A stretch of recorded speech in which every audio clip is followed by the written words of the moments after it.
A Escola do Parlamento da Câmara Municipal de São Paulo promoveu um ciclo de debates para discutir um assunto que está em pauta no Congresso Nacional, a reforma política.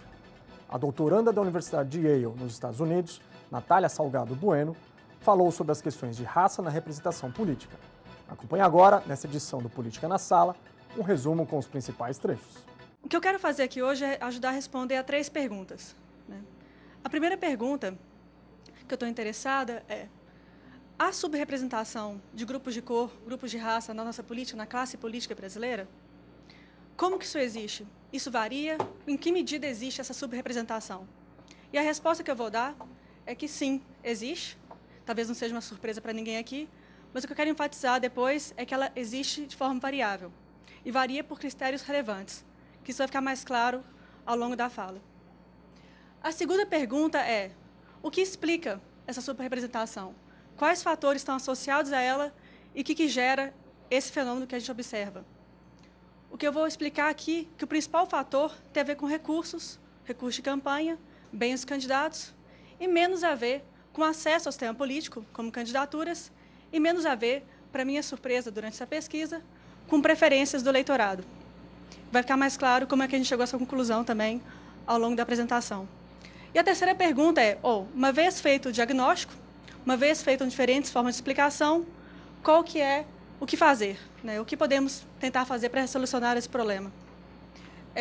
Um argumento que eu vou fazer é que o gargalo, o problema não está necessariamente no acesso, mas sim na oportunidade, nos recursos para poder ganhar a eleição. Bom, quando se fala de representação de grupos raciais, grupos de cor, a primeira coisa que temos que ter em mente é uma referência. Como sabemos se há subrepresentação de alguns grupos e sobre-representação de outros? Nesse caso aqui, é a distribuição de grupos raciais, segundo o IBGE em 2010. Temos aqui a proporção da população que se considera branca, cerca de 46%, da população parda, cerca de 43%, preta, cerca de 8%, amarela, cerca de 0,5%, e indígena, 0,36% aproximadamente. Então, essa, vamos dizer, é a cara do Brasil, segundo o IBGE. Claro que a gente pode discutir se são as melhores categorias ou não, mas isso eu vou falar daqui a pouco. E como que é a cara, então, dos candidatos? Como que se distribuem os candidatos à classe política brasileira? Em 2014, essa que é a cara dos nossos candidatos, segundo os dados do TSE de autodeclaração dos candidatos. Pela primeira vez, o TSE coletou essa informação nessa eleição. Temos aqui uma sobre-representação de brancos, cerca de 54%. Temos uma subrepresentação de pardos, cerca de 34,5%. Para minha surpresa, em questão dos pretos, tem até uma sobre-representação, 1% a mais, 9%. E é muito pequeno ali a faixa, mas há uma subrepresentação de amarelos e subrepresentação de indígenas. Eu não sei qual é a opinião que vocês vieram para cá, mas eu fiquei surpresa quando vi essa figura. Eu imaginava que as diferenças iam ser muito maiores. O que gera essa nossa surpresa, possível surpresa com essa figura? A questão está não nos candidatos, mas em quem é eleito. Quando a gente compara a proporção dos eleitos versus não eleitos, aí que conseguimos ver a discrepância entre a população e a classe política brasileira. Então, nesse caso aqui, são todos eleitos para todos os cargos, em 2014, incluindo governadores, senadores, deputado estadual, deputado federal, e vemos que há uma sobre-representação muito maior dos brancos e uma subrepresentação muito maior dos pardos e dos pretos, nos casos dos eleitos. Nos casos dos não eleitos, a diferença existe, mas ela não é tão grande assim. E como é que a gente pode falar se a diferença é grande ou se ela é pequena? Qual que é o parâmetro que nós usamos? Talvez um critério de comparação seria, por exemplo, a proporção de juízes que são negros, ou a proporção de professores, por exemplo. No segundo censo do IBGE de 2010, cerca de 85% dos juízes são brancos. Os outros 15% são negros. Qual que, então, a proporção que se assemelha à proporção dos... Qual profissão seria uma profissão semelhante na proporção dos políticos, né? Nesse caso, no caso do IBGE, nós encontramos que matemáticos, biólogos, analistas de TI têm a proporção semelhante entre a classe política e essa ocupação. Ou seja, o que eu quis dizer com isso é que, em relação, por exemplo, a juízes, os políticos têm menor discrepância com a população. E, além de variar por eleitos e não eleitos, a diferença varia também de forma relevante pelo cargo que se concorre. Então, vemos, por exemplo, para governadores e senadores, a diferença é maior do que para deputados estaduais e um pouco maior também para deputados federais. Mas a diferença principal está em deputados estaduais e governadores e senadores. Qual que é a síntese disso? Que cargos proporcionais, eleições proporcionais, têm uma diferença menor e cargos locais e estaduais têm a diferença menor do que cargos federais. Bom, essa é a primeira pergunta que eu falei que ia responder. Como é que a gente explica agora esse fenômeno? Por exemplo, para deputados federais, temos cerca de 80% deles que se consideram como brancos. Uma coisa importante a notar, se você reparou no dado do Brasil, da população, note que o tamanho da barra muda um pouquinho para deputados federais, para governador, senador.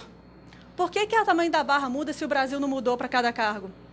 Porque a proporção da população que é representada na Câmara ela é diferente da população como um todo.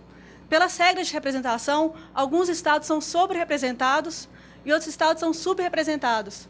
E esses estados têm diferentes composições raciais. Então, o que eu mostro aqui é eu uso esse peso da representação na Câmara para fazer o peso da proporção do grupo racial. Em relação a deputados estaduais, vocês podem ver que é a menor faixa de proporção dos brancos e a maior também, não dá para ver porque é pequeno em relação aos pretos. E notem que para governadores e senadores não há nenhum que se declarou como preto, nenhum que se declarou como amarelos, nenhum se declarou como indígena. A mesma coisa para senador. Né? Então, as categorias que são representadas, no caso de governadores e senadores, são os brancos e os pardos. Nenhum deles se declarou como preto. Dos eleitos. Dos eleitos, sim. Em síntese, a resposta é sim, há essa discrepância, e ela varia de forma relevante, e o principal fator que faz a discrepância entre a população e a classe política é o fato de ser eleito ou não. O que explica? Aqui é a parte mais difícil. Como que nós podemos explicar um fenômeno como esse? Nós olhamos 3 hipóteses. A primeira são as preferências, ou seja, a discriminação, em que medida ela existe e como ela funciona. A segunda é a abertura do sistema político. A questão é porque as pessoas de diferentes grupos raciais não se candidatam ou tem a ver, simplesmente, como já discutimos, a eleição. E a terceira elemento que nós olhamos são os recursos para a campanha. Como é que eu identifico discriminação racial? Como é que eu identifico esse fenômeno que é tão difícil de ser identificado de forma sistemática em pesquisas, porque necessariamente as pessoas não estão dispostas a falar sobre ele. As pessoas não admitem, claro, discriminação racial. Tem uma pesquisa notória nessa área de estudos que pergunta para a população se há discriminação racial no Brasil. 98% dos respondentes disseram que sim, há discriminação. Aí perguntaram, e o senhor? O senhor tem racismo? O senhor discrimina? 98% disse que não. Como eu já mostrei nos dados descritivos, em termos de candidatura, a gente vê que não há uma diferença muito grande. Mas como é que eu sei se um sistema político mais aberto vai ter mais candidatos negros ou mais candidatos negros eleitos? Se eu fizesse uma reforma política que tornasse o sistema mais aberto ainda, quais seriam as consequências? O que a gente fez aqui foi usar uma regra eleitoral que varia no Brasil, que torna o sistema mais aberto. Uma coisa que se sabe em ciência política é que eleições com 2 turnos tendem a ter mais partidos e mais candidatos que eleições com 1 turno. Em eleições com somente 1 turno, é normal que os partidos se coliguem mais e lancem menos candidatos. Então, a gente usou essa regra para testar essa hipótese. Municípios com até 200 mil eleitores têm 1 turno só. Municípios com mais de 200 mil eleitores podem ter 2 turnos, né? Como moradores de São Paulo sabem. O que a gente olhou? A gente comparou municípios logo abaixo de 200 mil eleitores e logo acima. Porque esses municípios, em média, são iguais. Então, o que está gerando a diferença, se houver diferença, é o fato da regra eleitoral. De novo, a gente não encontra resultado. O que esse gráfico quer mostrar, ele é um pouco mais complicado, é que, repara que as linhas todas abraçam o zero.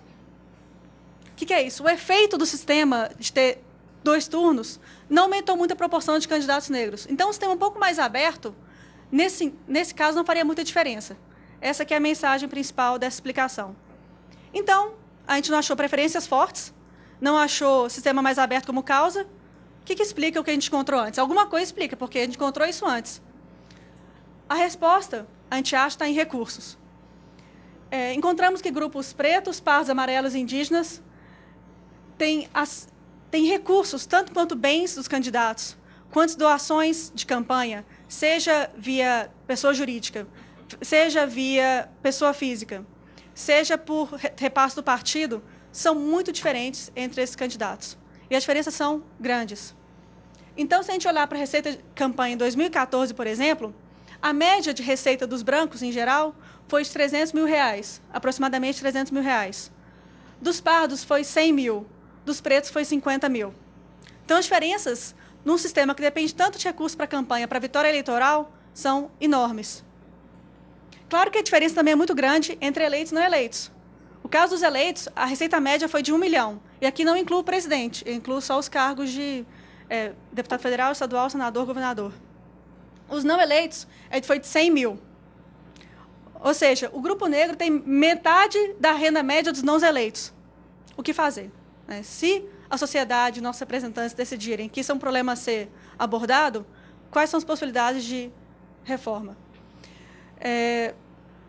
Em primeiro lugar, o importante mencionar aqui é que o que eu posso tentar esclarecer, isso eu vou deixar mais para a discussão, não é o que nós queremos, né? É como chegar lá. Então, suponha que o objetivo seja ter uma relação menos desigual. Quais são os melhores mecanismos para chegar nisso? Os mecanismos são como uma cota, por exemplo, igual tem para as mulheres, ter para grupos de cor? O meu argumento seria que, nesse caso, não. Porque a campanha, o acesso à candidatura, já não é tão desigual. O problema está no gargalo da vitória eleitoral.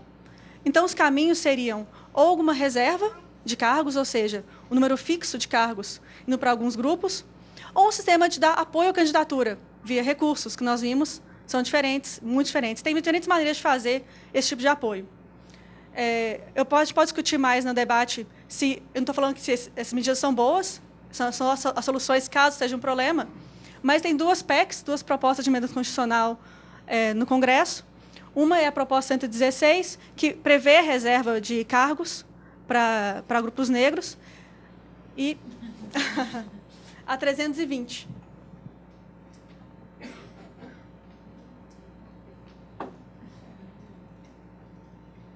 E a 320, que prevê a criação de cargos para grupos indígenas, 4 cadeiras no Congresso. É difícil pensar usar bola de cristal, então vamos pensar nos casos que tiveram cotas em outros países do mundo, né?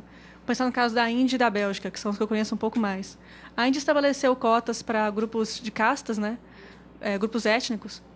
E no caso da Índia, um caso até de clivagens mais profundas, que o Brasil não houve conflitos, por exemplo, violentos, não houve conflitos intensos.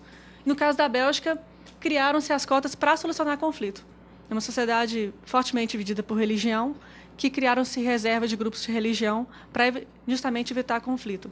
Qualquer reforma que desse mais papel para o candidato e não para o partido, e que desse mais papel ou força, vamos dizer, para recursos de campanha, provavelmente geraria uma diminuição no número de representantes negros, né? Então, reformas que vão nesse sentido, é muito provável que gerem uma diminuição dos representantes negros. Termina aqui o Política na Sala, programa especial da Câmara Municipal e da Escola do Parlamento sobre reforma política, que trouxe os principais trechos das palestras promovidas no ciclo de debates. Obrigado pela companhia. TV Câmara São Paulo, informação para a cidadania.